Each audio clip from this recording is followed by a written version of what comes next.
नमस्ते, मैं श्रेयस बढ़िया आप सबका मेरे YouTube चैनल पे बहुत बहुत स्वागत करता हूँ। आज हम इस लेक्चर में थर्ड बैटल ऑफ पानीपत को स्टडी करेंगे जो कि 1761 में लड़ा गया था। इसके पहले के वीडियो लेक्चर्स में हमने फर्स्ट और second battle of Panipat study कर लिए हैं और ये जो थर्ड बैटल ऑफ पानीपत है ये मराठा और दुरानी के बीच में लड़ा गया था। तो चलिए इस बैटल को स्टडी करें। सबसे पहले अगर हम बात करें थर्ड बैटल ऑफ पानीपत की तो कुछ हम बेसिक इन्फॉर्मेशन ले लेते हैं, जैसे कि ये लड़ा कब गया था। इसकी जो डेट है वो है 14 जनवरी 1761। इसकी लोकेशन पानीपत है जो कि हरियाणा में आता है। This is the location. उसके साथ साथ किसके बीच में लड़ा गया था? अहमद शाह दुरानी, जिनको अब्दाली भी कहा जाता है, अहमद शाह अब्दाली, और सदाशिवराव भाऊ। सदाशिवराव भाऊ जो थे ये मराठा थे, इसलिए हम कहते हैं कि अब्दाली या फिर दुरानी वर्सेस मराठा, ऐसा ये वॉर था। और इसका रिजल्ट क्या था? तो यहाँ पे दुरानी जो थे उनकी जीत हुई। चलिए इस और कुछ थोड़ी सी इन्फॉर्मेशन ले लेते हैं। सबसे पहले मैं आपको ये बता दूं कि वॉर की जो डेट है ये तो आपको क्लियर है। पानीपत कहाँ पे आता है? तो पानीपत दिल्ली के नॉर्थ में अगर हम जाएंगे 60 माइल्स या फिर हम 95 किलोमीटर्स कहेंगे, दिल्ली के नॉर्थ में वहाँ पे आता है। अब हम देखेंगे तो ये किसके बीच में था? तो मराठा एम्पायर, उनके साथ साथ वर्सेस, हम वर्सेस लिखेंगे रोहिला अफगान जो दोआब के थे। दोआब यानी दो नदियों के बीच का रीजन। और तीसरे जो है वो शुजाउद्दौला को हम ऑलरेडी मॉडर्न हिस्ट्री में पढ़ चुके हैं। शुजाउद्दौला जो थे ये नवाब ऑफ अवध थे, ये प्लस दुरानी ने इन दोनों के साथ हाथ मिला लिया था और ये वॉर इन तीनों लड़े थे मराठा एम्पायर के खिलाफ। सो चलिए ये थी इसकी बेसिक इन्फॉर्मेशन। ये सब चीज़ें हुई कैसे ये हम अभी स्टडी करते हैं। सबसे पहले हमें ये देखने मिलता है यहाँ पे कि इसका जो बैकग्राउंड इसे समझने की कोशिश करते हैं तो कभी ना कभी आपने देखा कि डिक्लाइन होते जा रहा था मुगल एम्पायर जो डिक्लाइन हो रहा था उसमें 27 साल तक 27 ईयर्स तक मुगल और मराठा के बीच में वॉर चला, जो कि 1680 से 1607 तक चला। और जिसमें मुगल तो पहले से डिक्लाइन पे थे, तो मराठा एम्पायर जो था ये कहीं ना कहीं काफ़ी सारी टेरिटरीज जीतते जा रहा था जो मुगल के पास थी। मुगल की टेरिटरीज मराठा के पास ट्रांसफर होते जा रही थी और मराठा एम्पायर एक्सपांड होते जा रहा था। अगर आप देखोगे मराठा एम्पायर तो आप देख सकते हैं कि मराठा एम्पायर इस टाइम पे कितना एक्सपांड हो रहा था। दूसरी बात हम ये देखते हैं कि सबसे बड़ी अगर चीज़ें देखें तो पेशवा बाजीराव जो थे उनके वक्त गुजरात और मालवा जो कि मध्य प्रदेश में आता है और गुजरात, ये दो जो रीजन्स है ये मराठा के कंट्रोल में मिल चुके थे। तो आप देख रहे हैं यहाँ पे कि मराठा, यहाँ पे आप देखते हैं ये मध्य प्रदेश का, ये मालवा रीजन मध्य प्रदेश का, उसके साथ साथ यहाँ का गुजरात का कुछ रीजन ये भी आप देख रहे हैं। तो गुजरात का रीजन भी हम देखेंगे तो ये भी आ चुका था मराठा के अंडर। मराठा काफ़ी सारी चीज़ें जीत चुके थे। और 1737 की अगर बात करें तो बाजीराव ने तो मुगल को भी हरा दिया दिल्ली के आसपास। दिल्ली के आसपास जब मुगल को हराया गया तो बहुत सारी टेरिटरीज दिल्ली के साउथ की जो टेरिटरीज थी वो मराठा कंट्रोल में आ गई। आप यहाँ पे देख सकते हैं फिर से, ये अगर दिल्ली है तो इसमें साउथ की जो टेरिटरीज है नीचे, ये कहीं ना कहीं आ चुकी थी अब मराठा के अंडर। मराठा का बहुत सारा एक्सपेंशन था। उसके साथ साथ जितना मराठा एक्सपांड होते जा रहा था ऊपर की तरफ, उतना ही वो दुरानी के आसपास आते जा रहे थे। आप देख रहे हैं यहाँ पे अगर वो रूल कर रहे हैं तो ये है अफगान लोगों का रूल। ये जो अफगान लोगों का रूल है इसके पास जाके मराठा पहुंच चुका था। अब जब आसपास पहुंच चुके थे तो दोनों को एक दूसरे से खतरा तो जरूर था। अगर हम देखेंगे तो बहुत पास में आ चुका था दुरानी एम्पायर के, यानी अहमद शाह अब्दाली के बहुत पास आ चुके थे मराठा। इसीलिए इन 1757 अब्दाली ने क्या किया, तो पश्तून ट्राइब जो थे है ना कहीं जो मराठास थे उन्होंने अपने जो भी ट्रूप्स है उनको कहीं ना कहीं स्टेशन कर दिया था। यहाँ पे उनके आर्मीज खड़ी थी, ट्रूप खड़े थे, तो ट्रूप को हम गैरिसन कहते हैं। तो जो मराठा के गैरिसन थे जो पंजाब में खड़े थे उनके ऊपर कहीं ना कहीं अटैक कर दिया पश्तून ट्राइब्स की हेल्प लेके। पश्तून ट्राइब जो होता है ये अफगान के ट्राइब है, ईरान से आए हुए लोग ऐसा माना जाता है, बट अफगान की ये ट्राइब है पश्तून ट्राइब। तो पश्तून ट्राइब की हेल्प लेके अब्दाली जो है उन्होंने कहीं ना कहीं मराठा के जो भी ट्रूप्स है उनको अपने अंडर करने लगे या फिर उनको कहीं ना कहीं उन पे अटैक करने लगे।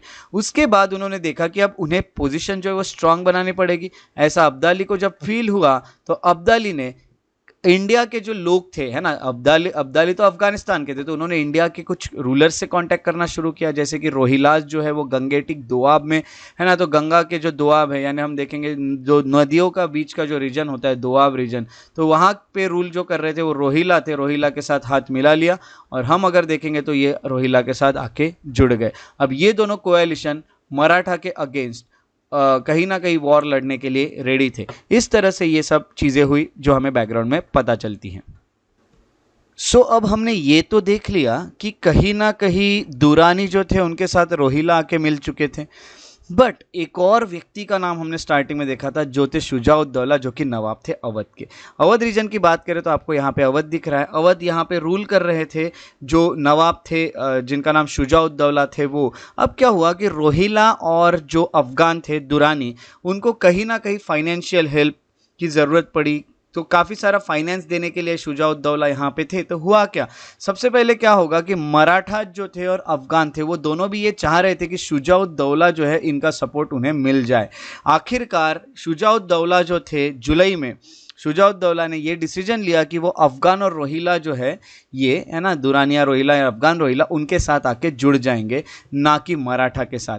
ऐसे कहा जाता है कि जो कारण थे यहाँ जुड़ने के वो था आर्मी ऑफ इस्लाम। उन्होंने यही देखा कि एक तरफ अगर देखा गया तो यहाँ इस्लामिक लोग हैं, सो इस्लाम होने के कारण मैं इस्लाम के साइड पे ही अपना सपोर्ट करूंगा, यही उन्होंने सोचा, और मराठा को उन्होंने सपोर्ट नहीं किया। ये बहुत बड़ा लॉस साबित हुआ मराठा के लिए। और ये जो बहुत बड़ा लॉस साबित हुआ यहाँ ये भी हुआ कि शुजा जो थे उन्होंने काफ़ी सारा फाइनेंस इन दोनों को प्रोवाइड कर दिया, क्योंकि अगर देखा तो अवध जो शुजाउद्दौला थे वो जो अवध में थे उनके पास काफ़ी फाइनेंशियली स्ट्रांग एक थे वो। और अगर देखा गया तो इनको यहाँ एक तो अफगान से आए तो इन्होंने यहाँ पे इंडिया में अगर स्टे करना था काफ़ी टाइम तक, तो इन्होंने फाइनेंस की ज़रूरत थी। तो ये जो है long Afghan stay in north India जो होने वाला था, ये कहीं ना कहीं फाइनेंशियली हेल्प की थी शुजाउद्दौला ने। ऐसा कहा जाता है, it is doubtful whether the Afghan Rohilla coalition जो था वो कंटिन्यू भी होता किसके खिलाफ, मराठा के खिलाफ, अगर शुजा नहीं आते तो। यानी शुजाउद्दौला नहीं आते तो हो सकता था कि ये दोनों मराठा के खिलाफ वॉर कंटिन्यू नहीं करते, क्योंकि फाइनेंशियली काफ़ी हेल्प यहाँ पे लग रही थी और काफ़ी दूर से आए थे, अफगान से आए थे, किसी और देश में आए थे। सो यही सब चीज़ें हमें देखने मिलती है कि यहाँ जो अवध है ये भी इनके साथ आके जुड़ गया। अब ये पूरे यहाँ पे आके जुड़ गया। अब अटैक होने वाला था मराठास के साथ, इनका मराठास के ऊपर ये अटैक करने वाले थे। सो आगे देखते हैं अब क्या हुआ। अब देखिए आगे हुआ क्या, तो जो सप्लाईज थे वो कट कर दिए गए। किस तरह से मैं आपको ये बताता हूँ। 1760 में क्या हुआ, अगस्त में जो मराठा के कैंप थे वो धीरे धीरे बढ़ते बढ़ते दिल्ली तक पहुंच गए। अब दिल्ली तक पहुंचने के बाद ये दिल्ली में रुक गए। दिल्ली में रुकने के बाद अगर हम देखेंगे तो वो छोटे मोटे वॉर्स लड़ते रहे रिवर यमुना के बैंक्स पे, या फिर एक बैटल एट कुंजपुरा भी हुआ। ये जो बैटल्स हुए ये मराठा जीत गए, और वो पूरे अफगान के जो सोल्जर्स उन्होंने स्टेशन किए थे, जो अफगान ने ट्रूप्स अपनी खड़ी की थी यहाँ पे, उनके खिलाफ ये बैटल जीतने लगे ना। तो जहाँ भी अफगान ने अपने ट्रूप्स खड़े किए थे वहाँ पे अटैक किए गए मराठा द्वारा, और वो पूरे जो ट्रूप्स थे उन्हें कैप्चर, वो जो जगह थी उन्हें कैप्चर कर लिया गया। अब कैप्चर करने के बाद मेनली क्या होता है कि लगभग 15,000 गैरिसन्स जो ये कैप्चर किए गए थे ना, ट्रूप्स कैप्चर किए गए थे, यानी उनके खिलाफ जीत लिया गया था। तो अब्दाली जो थे वो उनके पास अब कहीं ना कहीं अगर देखेंगे तो अब्दाली को भी यही था कि अब उन्हें भी कुछ करना होगा। तो अब्दाली ने डेरिंगली, अब अगर हम देखेंगे तो रिवर यमुना को क्रॉस कर दिया अक्टूबर में, है ना, और वो बागपत में पहुंच गए। अगर हम देखेंगे सो रिवर यमुना को क्रॉस कर लेते हैं अब्दाली, और अब्दाली पहुंच जाता है इस तरफ। अब ये जो यमुना आपको दिख रही है उसके इस तरफ जब वो पहुंच गए तो कहीं ना कहीं दोनों के बीच में वॉर होने वाले थे। तो उन्होंने क्या किया, जो मराठा के कैंप थे जिन्होंने अपना बेस दिल्ली बनाया था उसके ऊपर कहीं ना कहीं अटैक करने उनको घेर लिया, है ना। तो उनको कहीं ना कहीं cutting off the Marathas camp और from there base in Delhi, है ना, उनको वहाँ से निकालने की कोशिशें की गई और उनको घेर लिया गया। और धीरे धीरे ये जो घेर लिया गया था, ये जो था ये कहीं ना कहीं 2 महीने तक चला। अब्दाली ने 2 महीने तक अब मराठा के जो टाउन थे जो पानीपत में जो आसपास आ रहे थे उनको घेर के रखा था, और अटैक भी करते रहे। यहाँ पे घेरने के बाद उन्होंने क्या किया, जो मराठा दिल्ली पे रुके थे तो उनका यहाँ पे सपोज अभी मराठा है तो यहाँ पे जो फूड का सप्लाई जहाँ से भी आ रहा था इनको घेर लिया, और इनका जो सप्लाई था वो कट ऑफ कर दिया, वो बंद कर दिया। तो अब कहीं ना कहीं फूड नहीं आ रहा था, है ना। तो दोनों ने यही चाहा कि फूड का सप्लाई जो है वो बंद कर दिया जाए, ताकि जो सोल्जर्स है वो कहीं ना कहीं वापस लौट जाए या फिर वो कहीं ना कहीं ख़त्म होने लगे। तो during the siege both side try to cut off the other supply at which Afghans were considerably more effective, है ना। तो अफगान जो थे वो काफ़ी इफेक्टिव दिखे, और नवंबर के एंड तक, है ना, 1760 नवंबर की जो एंड है वहाँ तक जितने भी फूड सप्लाई थे मराठा कैंप पे आने वाले उन सबको जो अब्दाली थे या फिर जो अफगान थे उन्होंने बंद करा दिया, उन्होंने उन्हें रोक दिया। सक्सेसफुली ये चीज़ें उन्होंने की। इस कारण मराठा का जो कैंप था वो दिसंबर या फिर हम कहेंगे अर्ली जनवरी तक ये हुआ कि बहुत सारे कैटल्स खाना ना मिलने के कारण उनकी डेथ होने लगी। डेथ होने के साथ साथ ऐसा भी दिखा गया कि बहुत सारे सोल्जर्स है वो भूखमरी के कारण, स्टारवेशन के कारण उनकी डेथ होने लगी। अर्ली जनवरी में ये सब चीज़ें होने लगी। अब जब इतनी सब चीज़ें होने लगी तो मराठा के पास कोई ऑप्शन नहीं बचा। अब सिर्फ हो सकता था वो था बैटल। अब यहाँ पे लड़ा जाने वाला था बैटल, और आप देख सकते हैं कि दिल्ली के पास ही यहाँ पे हमें पानीपत देखने मिलता है। अब पानीपत पे यहाँ लड़ाई होने वाली थी, और अगर हम देखें पानीपत पे बैटल, तो बैटल किस तरह से चला, तो कोई सप्लाई नहीं था फूड का, पूरे सप्लाई रोक दिए गए थे। सोल्जर्स जो उनकी डेथ होने लगी, सोल्जर्स जो थे उन्होंने मेनली जो मराठा चीफ थे जिनका नाम था सदाशिवराव भाऊ, उनको रिक्वेस्ट की, उनके कमांडर थे ये, उनको रिक्वेस्ट की कि हम ऐसे भूखमरी से यानी स्टारवेशन से मरने से अच्छा है कि हम बैटल में मरे, लड़के मरे, है ना। तो यही चीज़ थी कि Sadashivrao to be allowed to die in battle than perish by starvation, यही एक रिक्वेस्ट की गई थी, यही एक तरह से बोला गया था सोल्जर्स द्वारा, जो मराठा कमांडर थे सदाशिवराव भाऊ उनको। तो यही चीज़ें होने के कारण अब जितना भी सीज लगा था, इनको जो घेराबंदी की थी, इसे कहीं ना कहीं ख़त्म करना था। मराठा जो थे वो अपने कैंप से निकलने लगे, और मराठा ने अफगान के जो कैंप थे उनके ऊपर अटैक करना शुरू कर दिया। काफ़ी सारे अटैक्स थे ना, बहुत सारे स्कर्मिशेस हम जिसे कहेंगे, और बहुत सारे बैटल्स यहाँ पे छोटे मोटे ये लड़े गए। उसके साथ साथ काफ़ी दिन चला, और ऐसा कहा जाता है इसमें 1,25,000 1,25,000 ट्रूप्स इन्वॉल्व थे इन बैटल्स में।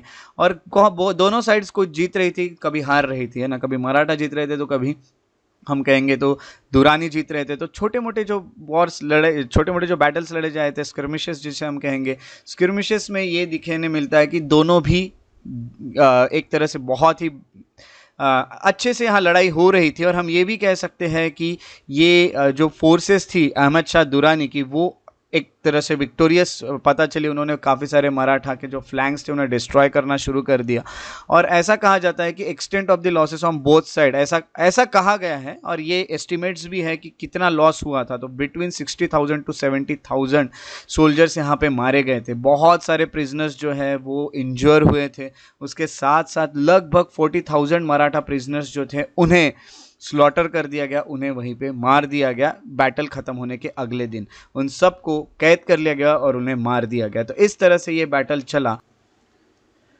तो आइए अब हम रिजल्ट देखते हैं। अब ये जो वॉर लड़ा गया इसमें हुआ क्या था। तो रिजल्ट जो था इसमें हमने देखा कि जो दुरानी थी वो विक्टोरियस निकले, वो यहाँ पे जीत गए। और मेनली अगर हम देखेंगे तो ये जो जीत थी दुरानी की, या फिर हम देखेंगे जो रिजल्ट था इस बैटल का, उसके कारण मराठा और ऊपर नहीं जा सके, है ना। तो मराठा जो है उनका कहीं ना कहीं किंगडम जो है एक्सपांशन वो यही रुक गया, और नॉर्थ में वो नहीं बढ़ पाए लगभग 10 साल तक। ऐसा कहा जाता है कि जो उनकी टेरिटरीज जो थी ऑलरेडी वो भी बहुत डिस्टेबलाइज हो गई, वो भी काफ़ी स्टेबलाइजेशन उसमें नहीं आ पाया रफली 10 ईयर्स तक, और वो आगे भी नहीं बढ़ पाए।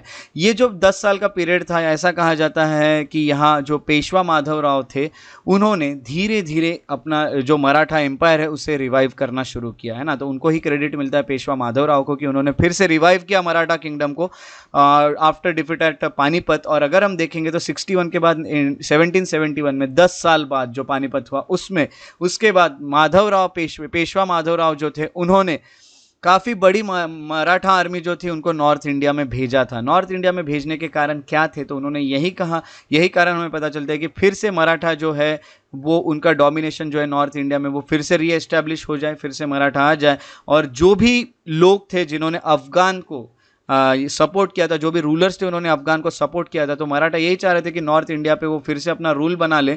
और जो भी जैसे कि रोहिलाज है, रोहिलाज जिन्होंने अफगान की हेल्प की थी और जिसके कारण बहुत बड़ा लॉस हुआ मराठास को, उनको यहाँ पे पनिश भी किया जाए, ये चीज़ें थी। और उसके साथ साथ हमने ये देखा कि इस तरह से ये कहानी बैटल ऑफ पानीपत की रही, जो थर्ड बैटल हमें पता चलता है पानीपत का। इस तरह से अब तक हमने फर्स्ट, सेकेंड और third battle of Panipat study कर लिए हैं।